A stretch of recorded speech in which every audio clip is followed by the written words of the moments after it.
নমস্কার বন্ধুরা, দেখুন প্রতিদিনের মতো আজও অঙ্কের একটি ক্লাস নিয়ে হাজির হলাম। তো আজকের ক্লাসটি বন্ধুরা ইম্পর্টেন্ট একটি ক্লাস, এই ক্লাসটি মিস করবেন না এবং একটু মন দিয়ে দেখবেন। তো দেখুন, কথা না বাড়িয়ে শুরু করছি প্রথম প্রশ্ন। তো প্রথম প্রশ্নটা কি বলেছে দেখুন, 1 থেকে 31 পর্যন্ত স্বাভাবিক জোড় সংখ্যাগুলির গড় কত? তো কিভাবে করবো দেখুন। কি বলেছে যে 1 থেকে 31 পর্যন্ত স্বাভাবিক জোড় সংখ্যাগুলির গড় কত, এটা প্রশ্ন করেছে। তো দেখুন, আগের যে আমি পার্টটি দিয়েছিলাম প্রায় সেম নিয়মেই করবো, সেম ট্রিক্সে এটাও হবে। ট্রিক্সটা কি দেখুন, আমাদের বের করতে হবে যে 1 থেকে 31 পর্যন্ত স্বাভাবিক জোড় সংখ্যাগুলির মধ্যে প্রথম জোড় সংখ্যা কত আর শেষ জোড় সংখ্যা কত। অর্থাৎ আমি সূত্রটাই লিখে দিচ্ছি, দেখুন যে গড় সমান সমান প্রথম স্বাভাবিক সংখ্যা প্লাস শেষ স্বাভাবিক জোড় সংখ্যা, শেষ স্বাভাবিক জোড় সংখ্যা বাই কত, বাই হচ্ছে 2। এটা হচ্ছে বন্ধুরা সূত্র। ঠিক আছে, আমি সূত্রের আকারে লিখলাম যাতে আপনার মনে রাখতে সুবিধা হবে। প্রথম স্বাভাবিক জোড় সংখ্যা কত? 1 কিন্তু জোড় সংখ্যা নয়, তাই না? অর্থাৎ 1-এর পরে প্রথম জোড় সংখ্যা হচ্ছে 2। ঠিক আছে, অর্থাৎ 1 থেকে 31 পর্যন্ত যে জোড় সংখ্যাগুলি আছে প্রথম জোড় সংখ্যা কত? 2 প্লাস, আর শেষ জোড় সংখ্যা 31, একটা বিজোড় সংখ্যা, তাহলে তার আগের জোড় সংখ্যা কত? 30। তাহলে শেষ জোড় সংখ্যা 30 আর কি প্রথম জোড় সংখ্যা 2 বাই কত? 2। তাহলে 30 একে 32 বাই 2, তাহলে 16 দুগুণে 32, তাহলে সমান সমান আসলো কত? 16। তাহলে এটাই হচ্ছে বন্ধুরা উত্তর হলো।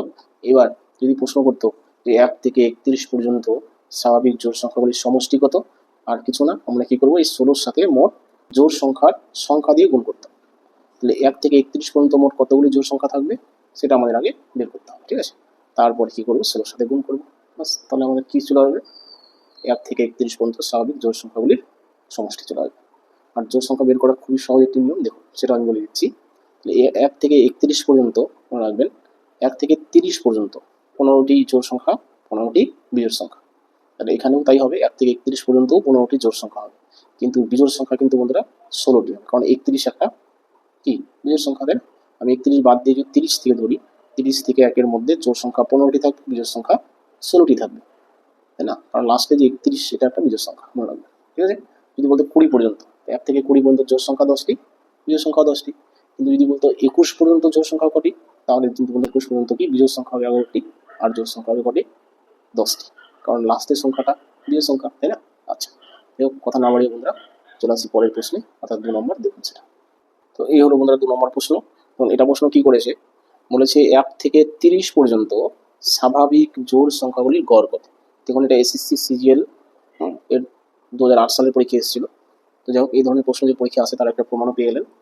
দেখুন, আগের প্রশ্ন আর এটা প্রশ্নে তেমন কোনো ডিফারেন্স নেই, প্রায় একই রকম প্রশ্ন। এটা বলেছে 1 থেকে 30 পর্যন্ত স্বাভাবিক জোড় সংখ্যাগুলির গড় কত, আর আগেরটা শুধুই 30-এর জায়গায় 31 ছিল, আর কিছু। ঠিক আছে, একটা যেহেতু বিজোড় সংখ্যা তাহলে একটা নেওয়া যাবে না, তো 1-এর পরে প্রথম জোড় সংখ্যা হচ্ছে 2, সেটা লিখলেন প্লাস, প্লাস কি শেষ জোড় সংখ্যা, এই 30টাই হচ্ছে শেষ জোড় সংখ্যা। ঠিক আছে, তাহলে 2 প্লাস কত? 30 বাই কত? 2, 2 দিয়ে ভাগ করলেই হয়ে গেল, আর কিছু না। তাহলে 30 আর 2 কত হচ্ছে? 32, নিচে 2 আছে, কাটাকাটি করুন, 16 দুগুণে 32। দেখুন একই উত্তর আসলো, কারণ প্রশ্নটা প্রায় একই, তাই না?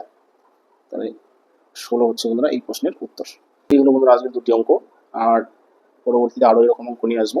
তার জন্য যারা নতুন আমার চ্যানেলটি দেখছেন তারা অবশ্যই চ্যানেলটি সাবস্ক্রাইব করবেন, লাইক শেয়ার কমেন্ট করবেন। ঠিক আছে, আর যারা স্কুল কলেজের স্টুডেন্ট দেখছেন, যারা স্কুলের স্টুডেন্ট, বিশেষ করে 5ম থেকে 10ম শ্রেণী পর্যন্ত পড়াশোনা করছেন, তারাও এই ক্লাসগুলো দেখতে পারেন।